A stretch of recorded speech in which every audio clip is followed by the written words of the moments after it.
আর কালকে পোড়া রেনু করে দেওয়া হয়েছে রাত 8:30টার সময়, আবার ঢাকা দেওয়া হয়েছিল। নিচে মেঘও ছিল, নিচে ফুলটা যেন না নষ্ট হয়। আর প্রত্যেকটা ফুল খুব সুন্দর লাগছে।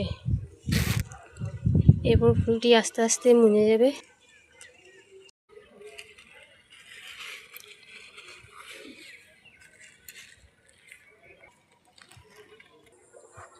আর প্লাস্টিক বানা থাকলে তো আর পোকামাকড় ভিতরে ঢুকতে পারবে নি, তাই কালকে 8:30টার সময় ছাদে এসে পড়ে আবার এইগুলো আমি পোড়া রেনু করে দেওয়া হয়েছে, দিয়ে আবার প্লাস্টিক ঢেকে দেওয়া হয়েছিল।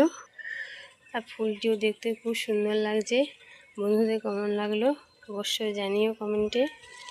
আর আমার ভিডিও যদি ভালো লেগে থাকে তাহলে একটা লাইক কমেন্ট করে দিও। আমার পাশে থেকো, আমিও আছি তোমাদের পাশে। আরও কিছু করি আছে।